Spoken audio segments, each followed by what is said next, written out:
बिस्मिल्लाहिर्रहमानिर्रहीम अस्सलाम वालेकुम।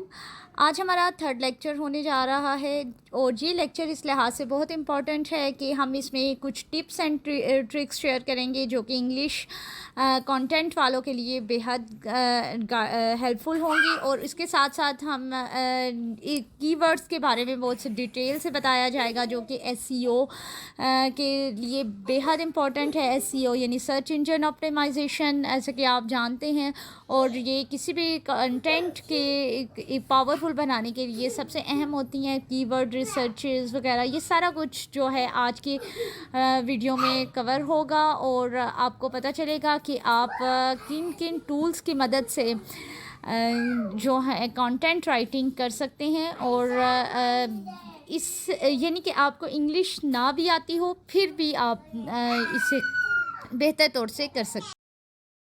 तो आज के लेक्चर में हम सीखने जा रहे हैं write and raise will take you back to your primary grades to help you memorize the basic of English language. Secondly, detail guide on keywords, type of keywords, keywords characteristics, introduction to keywords, research tools. ये सारी चीज़ें हम आज के course में cover करेंगे। तो चलिए इंशाल्लाह आगाज़ करते हैं। हम बात करेंगे कि कंटेंट राइटिंग सीखने के लिए इंग्लिश लैंग्वेज कितनी ज़रूरी है और हमें इंग्लिश पर अबूर कितना हासिल होना चाहिए और हम अपनी इंग्लिश को किस तरह से इम्प्रूव कर सकते हैं। सबसे पहले तो आप देखें कि आप किस क्लाइंट के साथ काम कर रहे हैं। क्लाइंट दो तरह के होते हैं। एक लोकल क्लाइंट है जो आपको इंग्लिश की असाइनमेंट्स दे रहा है, जैसे कि कुछ स्टडी की असाइनमेंट्स हो जाती हैं, कुछ इंग्लिश के आर्टिकल्स, इंग्लिश स्क्रिप्ट्स, और समटाइम कुछ बच्चों को सिखाने के लिए कुछ मवाद उसे चाहिए होता है, डाटा, कुछ से डाटा, मवाद या कंटेंट। ये तीनों एक ही चीज़ के नाम हैं। और कल के लेक्चर में मुझसे किसी ने पूछा था तो मैंने एडिशनली यहाँ पे आके कट करके तो मैंने कहा कि आपको ये चीज़ भी बताती चलूँ।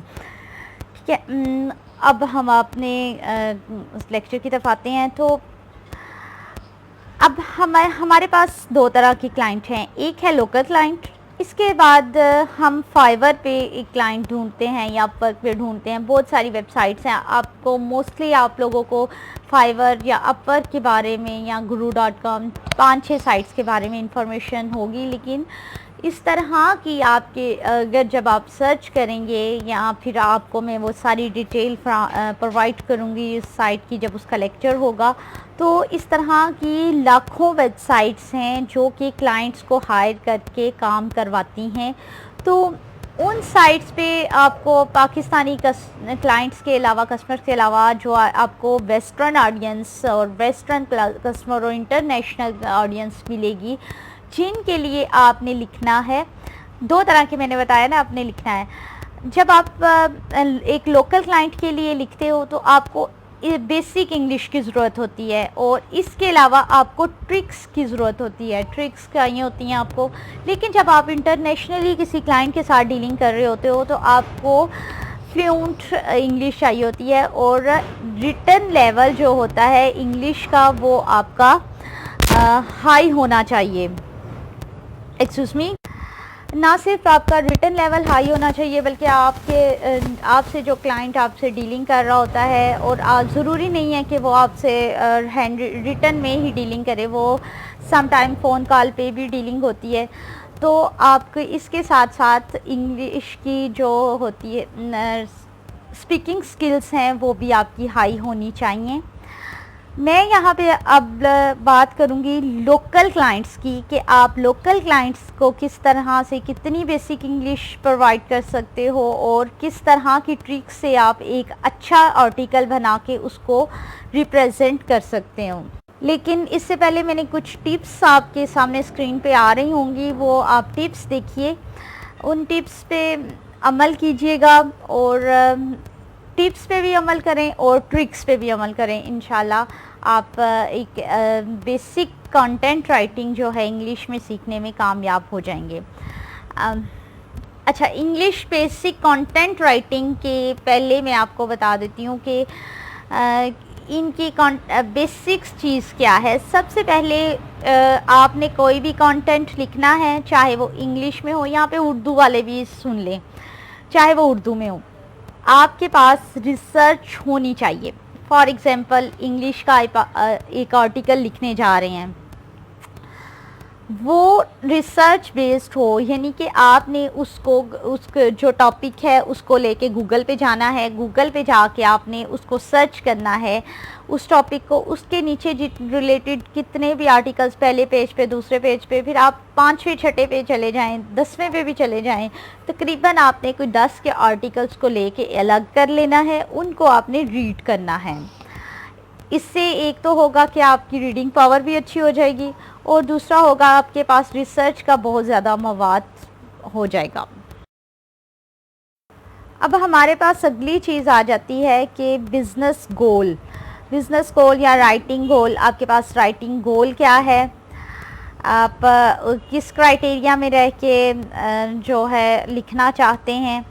फिर इसके बाद है रिसर्च इंटेंट, जो आपने अपना रिसर्च की है उस पर सर्च इंटेंट लगाना है, यानी कि जो आपने 8-10 आर्टिकल अलग किए होंगे उसमें सर्च करें कि आपके रिलेटेड क्या चीज़ आपको मिल जाएगी। फिर इसके बाद आता है कीवर्ड रिसर्च एंड एसईओ, फिर कंटेंट स्ट्रेटजी और topic research, planning, and then फिर आप आके राइटिंग की तरफ आते हैं। यानी कि राइटिंग से पहले आपको ये सारी चीज़ें, रिसर्च, बिजनेस गोल, search intent, keyword research, SEO, content strategy, topic research, planning, ये सारा कुछ आपको पहले करना पड़ता है। इसके बाद आपका लिखने का वक्त आता है। ठीक है गया। अब यहाँ पे जिनकी इंग्लिश तो अच्छी है, हाई है, वो तो लिख लेंगे, वो इजीली लिख लेंगे, क्योंकि जिस तरह लोगों को उर्दू पे अबूर हासिल होता है वैसे ही कुछ लोगों को इंग्लिश पे भी होता है, जिन्होंने स्टार्ट से अच्छे स्कूल्स में पढ़े हैं या फिर जिनका रुझान रहा है।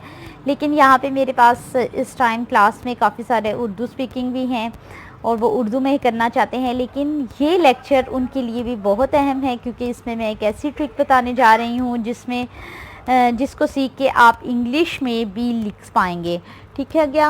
अच्छा, स्क्रीन पे आपको राइटिंग स्ट्रक्चर नज़र आ रहा होगा, उस पर भी आप एक नज़र डाल लें। ये भी आपके लिए कुछ मैंने पॉइंट नोट आउट किए हैं और ये आपके लिए बहुत अहम हो सकते हैं। अच्छा, तो हम अपनी राइटिंग की तरफ आते हैं, इंग्लिश की बेसिक लैंग्वेज। अच्छा, यहाँ पे आप एक्सपोज करें कि आपको इंग्लिश नहीं आती, लेकिन आपका एक क्लाइंट है जो कि कह रहा है कि मेरे एक इंग्लिश में आर्टिकल चाहिए, तो आपने उसको इनकार करने से बेहतर है कि उसको कहें ठीक है, ओके, मैं लिखता हूँ। अब मैं आपको बताऊँगी कि आपने लिखना कैसे है। आपने ऐसे करना है कि जो भी उसने टॉपिक दिया है आपने उस टॉपिक पे सर्च करनी है।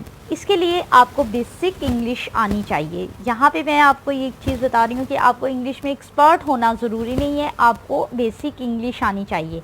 अब आपने ये नहीं करना कि मैं इंग्लिश में ही जाके उस टॉपिक को सर्च करूं, आपने उर्दू में उस टॉपिक को सर्च करना है। आपके पास उर्दू में बहुत ज़्यादा इंफॉर्मेशन आ जाएगी, डाटा मिल जाएगा आपको। आपने उर्दू में ही एक कंटेंट लिख लेना है। उन सब डाटा को कंटेंट राइटिंग में होता भी ऐसे है कि हम 10-12 आर्टिकल्स को रीड करते हैं, फिर अपनी लैंग्वेज में लिखते हैं, फिर उसके अंदर एसईओ वर्ड्स ऐड करते हैं, तो हमारा एक अच्छा सा आर्टिकल बन जाता है। लेकिन उसके लिए और भी चीज़ें ज़रूरी हैं, वो फिर उनकी जैसे जैसे उसकी क्लास होगी तो मैं आपको बताऊँगी। लेकिन इस टाइम मैं आपको simple way to write English article लिखने का तरीका बता रही हूँ कि आप सपोज़ करें आपके पास एक टॉपिक है, पेट्स का टॉपिक है, कैट फूड। आपने कैट फूड को सर्च किया है, आपको इंग्लिश में काफ़ी सारा कुछ मिल जाएगा।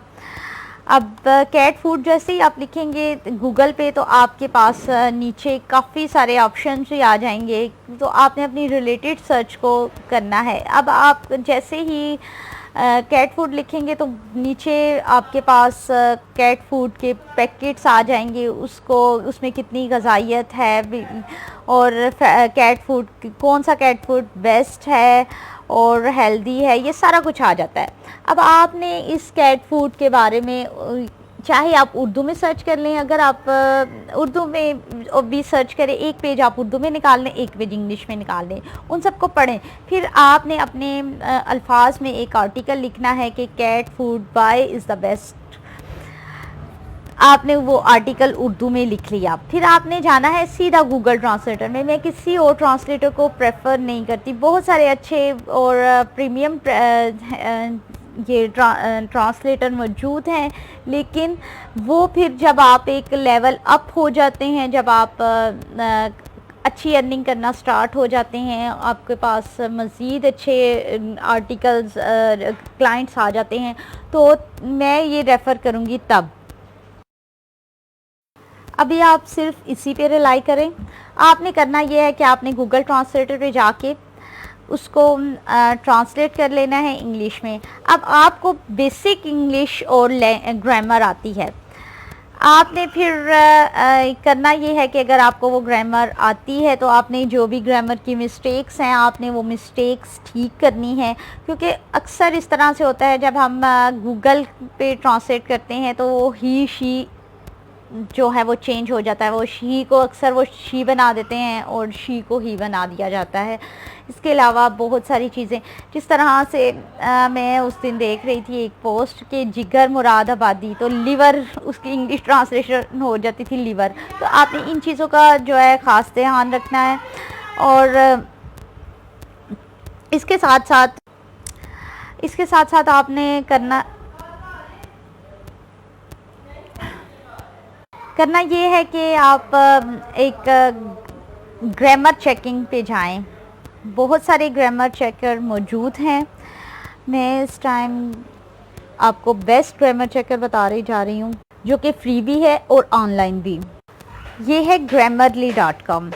अच्छा, इसका ना पेड वर्जन आपको इंटरनेट पे मिल जाएगा। बहुत सारी व्हाट्सएप के फेसबुक के ग्रुप्स हैं, व्हाट्सएप की भी ग्रुप्स हैं, लेकिन वो स्पेशली फिर आपको ऐड करना पड़ेगा। लेकिन आप फेसबुक के ग्रुप्स में चले जाएं, वहाँ पे आपको ग्रामरली प्रीमियम अकाउंट जो है, ये ग्रामरली चेक आप वैसे भी फ्री में कर सकते हैं कि आपकी ग्रामर किस तरह से है। बस इसमें आपको इतना होगा कि आपको कॉपी पेस्ट की बजाय आपको बस वो बता दिया जाएगा, तो आपने वहाँ से खुद ठीक करना होता है। वो बाकी आपको पास कॉपी पेस्ट अवेलेबल होता है। तो ये आपको इसका क्रैक वर्जन मंथली 200-300 में मिल जाता है। बहुत सारे लोग इसको सेल भी करते हैं, कुछ 500 में भी करते हैं, कुछ इसके साथ मज़ीद सॉफ्टवेयर लगा के 500 मंथली में भी आपको सेल करेंगे। तो आपने तरीक़ाकार यही रखना है कि आपने ग्रामरली को यूज़ करना है और इसका आपने प्रो वर्जन आपने ले लेना है। किसी भी सोशल मीडिया साइट पे जाएं, आप ग्रुप पे व्हाट्सएप के अर्निंग ग्रुप्स जो होते हैं वहाँ पे जाएं, आप अर्निंग ग्रुप्स को लिखेंगे तो काफ़ी आपको एड्स मिल जाएंगी, तो आप वहाँ से ले लें। और इसको ग्रामर चेक करने के बाद आपने करना क्या है, एक और वेबसाइट है मेरे पास, इसका नाम है स्पिन बूट। में सामने मैंने आपको, अब गूगल पे भी सर्च कर लें या सामने मैंने आपको इसका लिंक दे दिया है।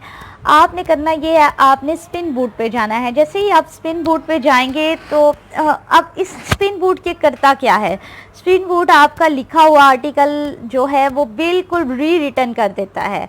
आपने पेस्ट टेक्स्ट करना है, your text to rewrite, यहाँ पे आपने टेक्स्ट को पेस्ट कर देना है और आगे आपके पास एक रेड कलर का निशान आएगा और वहाँ पे आपने आके तो योर रिटर्न टेक्स्ट जो है आपको वहाँ से मिल जाएगा। आपने उसको वहाँ पेस्ट कर देना है। जब आप वेबसाइट खोलेंगे तो आपके पास ये चीज़ मौजूद होगी, ठीक है।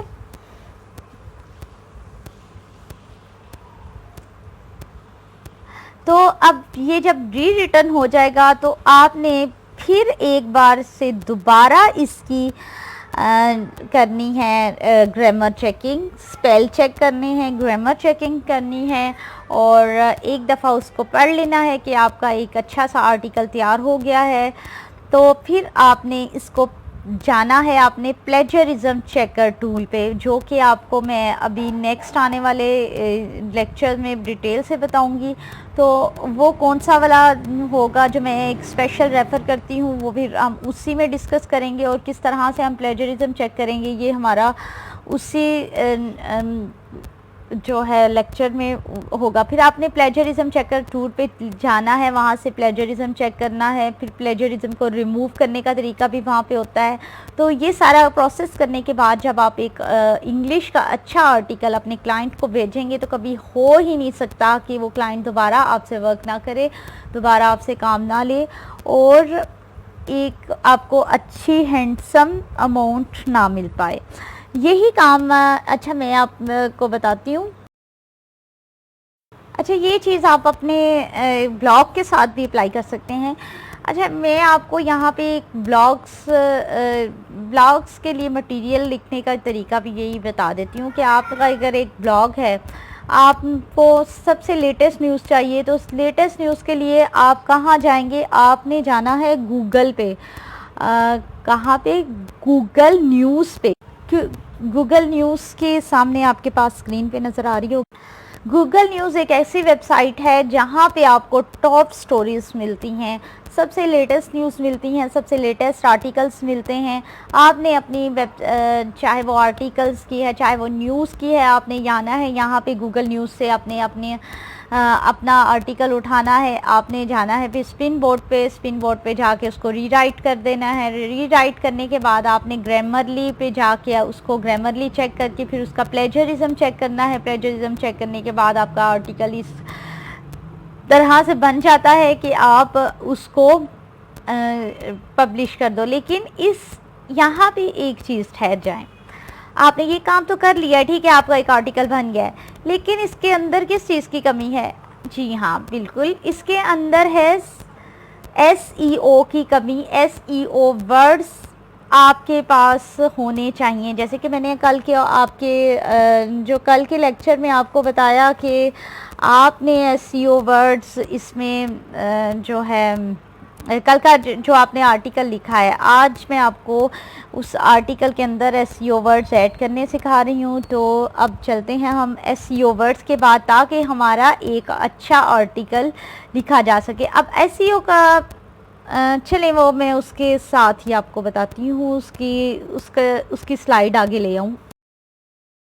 तो जी SEO क्या है? SEO written also known as writing for SEO is process of planning, creating, optimizing the content, the primary goals of ranking in search engine। यानी कि SEO एक ऐसी बेसिक चीज़ है जो आपके लिखे हुए आर्टिकल, वीडियो या फिर आपके लिखा हुआ किसी भी मटेरियल को रैंक 1 पे लेके आती है। फॉर एग्जांपल, आप जब गूगल पे जाते हैं तो गूगल पे जाके आप कोई भी वर्ड लिखते हैं, जैसे कि आप गूगल पे जाके लिखेंगे सर्च बार में अपना ही नाम लिख लें, चाहे आप पाकिस्तानी पॉलिटिकल इश्यूज़ लिख लें या जो भी आप लिखेंगे, तो आपका जो आपने उसके रिलेटेड आर्टिकल लिखा हो तो वो गूगल के फर्स्ट पेज पे आना गूगल रैंकिंग कहलाता है। अब ये तो हो नहीं सकता, दुनिया में लाखों करोड़ों लोग लिख रहे हैं, तो ये नहीं हो सकता कि हर एक बंदे की लिखा हुआ गूगल अपना फर्स्ट पेज पे रैंक कर दे, वो फिर उसको बहुत ज़्यादा पेजेस बनाने पड़ते हैं। लेकिन अमूमन इस तरह से होता है कि अगर हमने कोई न्यूज़ सर्च करनी होती है तो हम उस न्यूज़ को ओपन करते हैं, लेकिन हम पहले वाली जो 2-3 साइट्स होती हैं हम उसी पे वो न्यूज़ देख लेते हैं।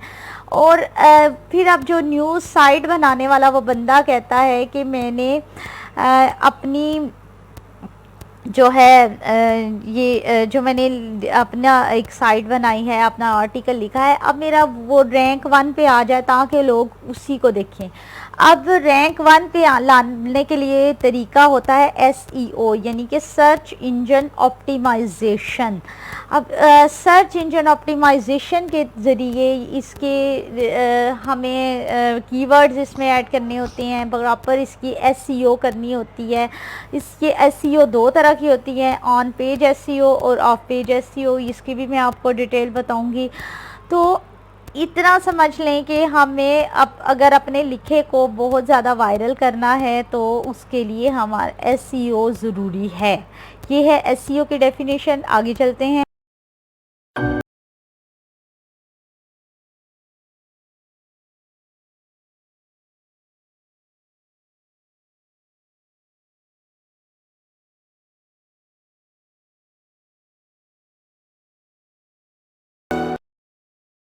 अब एसईओ के लिए कुछ टिप्स और टेक्निक्स हैं, वो आप एक दफ़ा रीड कर लें। Right your audience first. अच्छा, एसईओ करने से पहले सबसे पहले आपको अपने ऑडियंस के लिए लिखना है। ऑडियंस के लिए लिखने का मतलब क्या है, इसके बारे में थोड़ा सा मैंने उस दिन भी कल के या परसों के लेक्चर में मेरा ख्याल है मैंने बताया था कि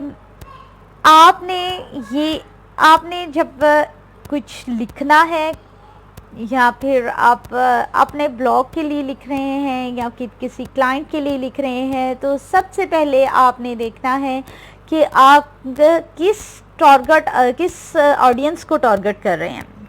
आपके पढ़ने वाले कौन हैं, आपके देखने वाले कौन हैं, ये दो चीज़ें। आपके सुनने वाले कौन हैं, आप किनको सुनाना चाह रहे हैं, किनको दिखाना चाह रहे हैं। तो अपने देखना है कि आपने किस ऑडियंस को टारगेट करना है। एसईओ के अंदर अगर आप ऑफ पेज एसईओ कर रहे हैं फॉर एग्जांपल, तो आप अगर एक शोबिस पे रिलेटेड एक आर्टिकल लिख रहे हैं, अब आप कह रहे हैं कि ये शोबिस का आर्टिकल मेरा जाना चाहिए एज ग्रुप के 30 से लेके और 45 तक। एज 30 तक जाते जाते इन चीज़ों में इंटरेस्ट नहीं रहता। ये आप टारगेट ऑडियंस को टारगेट करेंगे स्वीट 16 की एज से लेके 24 की एज तक। तो आप देखिएगा कि आपके व्यूज़ कितना आते हैं। अगर आप किसी हेल्थ इशू पे आर्टिकल लिख रहे हैं तो आपने अब कितने एज के करना है, 35 की कर लें, नहीं 40 का कर लें। 40 का, ये हेल्थ इश्यूज़ को मोस्टली जो है ना 40 वाले ही देखते हैं ज़्यादा।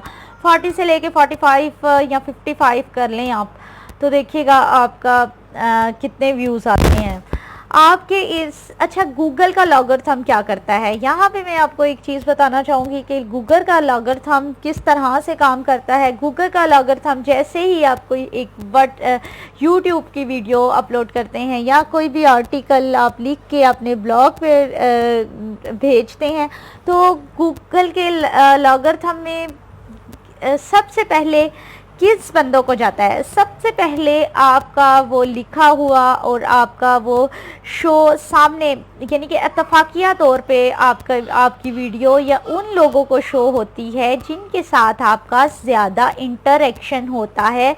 चाहे आप उन्हें लिंक भेजें ना भेजें, वो किसी ना किसी तरीके उनके सामने आ जाती है। इस चीज़ को, ये मेरा पर्सनल एक्सपीरियंस है, ये मेरे काफ़ी सालों का पर्सनल एक्सपीरियंस है। ये आज से पहले मुझे नहीं लगता कि ये बात किसी ने भी बताई होगी, लेकिन किसी भी ये इंग्लिश कोर्स में नहीं बताई होगी जो मैं आपको बता रही हूँ। ये मैंने अपने यूट्यूब चैनल वालों को बताई और इस पे अमल करते हुए मेरे यूट्यूब के 3 स्टूडेंट्स इस टाइम जो हमारे YouTube के 3 स्टूडेंट्स हैं, उन्होंने इस बात पे अमल किया और पूरी वो एसईओ मैंने गाइडलाइन उन्हें दी और इस वक्त उनके चैनल के लाखों व्यूज़ हो चुके हैं। और ये अभी तकरीबन 3 से 4 माह के दौरान ऐसा हुआ है और बहुत खुशी हुई है उन्हें कि उनके पास एक ऐसा ख़जाना हाथ आ गया था। चलें, ये अगर ख़जाना ही है तो आप भी अपने आर्टिकल्स पे अप्लाई करें। सबसे पहले देखिए कि वो आपके पास जिन बंदों की ईमेल सेव होती हैं, जो लोग आपके व्हाट्सएप पे ज़्यादा इंटरेक्ट होते हैं, वो लोग जिनके पास आपके फ़ोन नंबर सेव होते हैं, वो लोग जो फेसबुक पे आपको सर्च कर रहे होते हैं, वो लोग जो फेसबुक पे आपके ख़िलाफ़ पढ़ने के लिए भी आपको सर्च कर रहे होते हैं, ये सारी चीज़ें उन बंदों के पास जाती हैं। अब आपने मेंटल अप्रोच करनी है। पहले लिखने से पहले आपने मेंटली प्रिपेयर होना है और देखना है कि मैं इन बंदों को टारगेट कर रहा हूँ या कर रही हूँ तो किस बेस पे। आपने उनके इंटरेस्ट देखने हैं कि उनके इंटरेस्ट किस तरह से हैं, उनके टारगेट ऑडियंस के इंटरेस्ट को देखते हुए आपने आर्टिकल लिखना है, तो फ़ौरन वो कैचअप होगा। ठीक हो गया। अच्छा, दूसरी चीज़ ये होगी कि अक्सर लोग समझते हैं कि नहीं, हमें खुद से एसईओ नहीं करनी चाहिए, हमें इसके लिए एक एक्सपर्ट बंदा हायर करना चाहिए। लेकिन ये गलत है। आप खुद अगर आप में सीखने की लगन है तो आप खुद सीख के तो एक अच्छा एसईओ बेस्ड आर्टिकल लिख सकते हो। इसमें आपके करना ये होता है कि आपने अपने आर्टिकल के अंदर ही कुछ ऐसे कीवर्ड, सबसे पहले एसईओ जो इस की बेसिक में होती है, इसमें आपने अपने आर्टिकल के अंदर ही कुछ इस तरह के वर्ड्स ऐड कर देने होते हैं कि जो कि गूगल की सर्च में आ जाएं। कभी कभी आपका एक तुक्का ऐसा कामयाब हो जाता है कि वो ही आर्टिकल आपको वायरल कर देता है।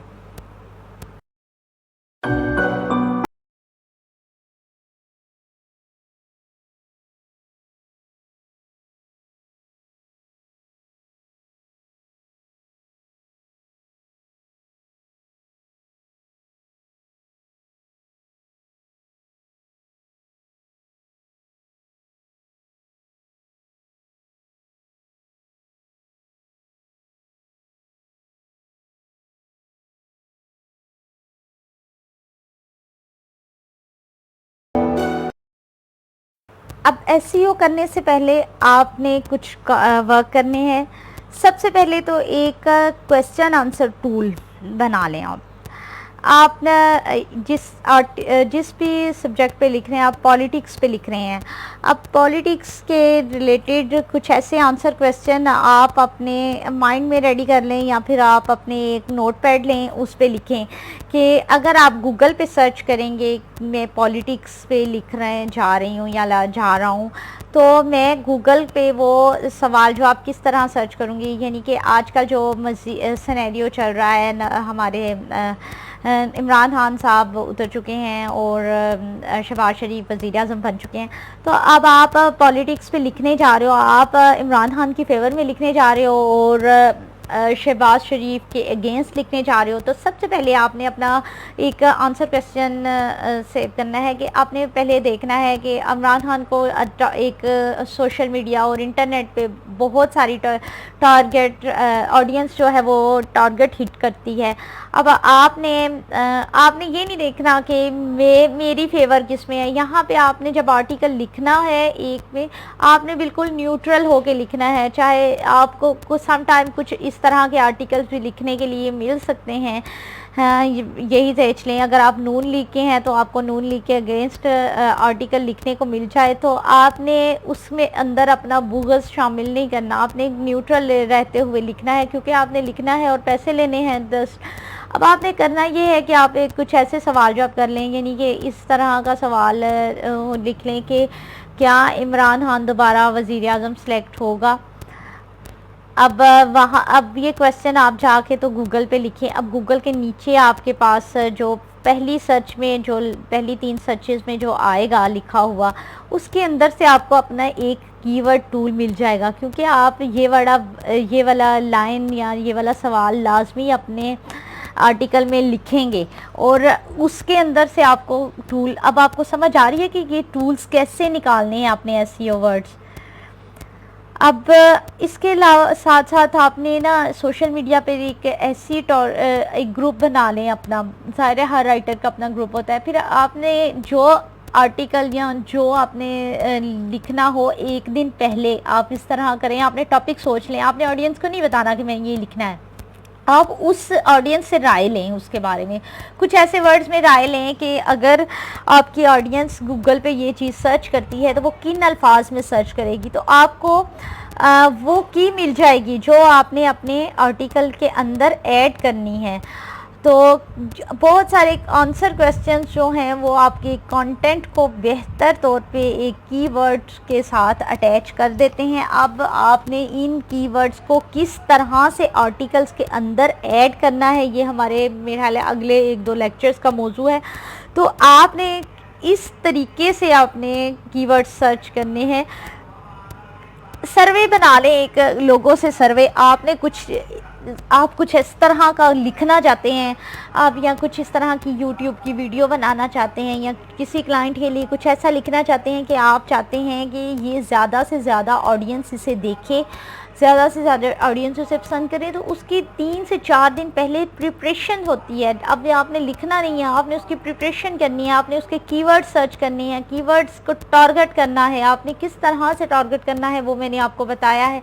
आपने बहुत से मुख्तलिफ लोगों की राय लेनी है, आपने देखना है कि ये टॉपिक ट्रेंडिंग में है या नहीं, आपने ट्विटर ट्रेंड को चेक करना है, कहीं ना कहीं उससे रिलेटेड कोई कीवर्ड आपको मिल जाए। ये सारी चीज़ें आपने लेके, तो एक पेज है जहाँ पे आपने एक आर्टिकल लिखना है, लेकिन आपके पास 5-6 पेजेस अलग होंगे जहाँ पे आप उसकी प्लानिंग कर रहे होंगे। आर्टिकल लिखना आसान है लेकिन उसकी प्लानिंग करना बहुत मुश्किल है। लिखने को तो कोई भी ये अफसाना लिख लेता है, नावल लिख लेंगे, लेकिन उसकी एसईओ करना जो बहुत मुश्किल है, और उसकी प्लानिंग बाकायदा करना वो ही एक मसला है। लिखना आसान है, उसको उसके बिफ़ोर रिटन और आफ्टर रिटन, एक तो होती है एसईओ बिफ़ोर रिटन, आपने ये सारी प्लानिंग कर ली।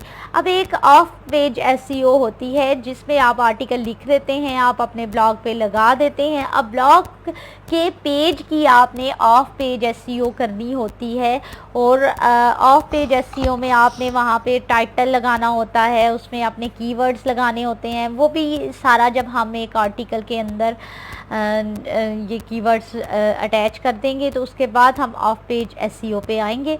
आज के लिए इतना ही था। अब मैं आपको असाइनमेंट देती हूँ नेक्स्ट में।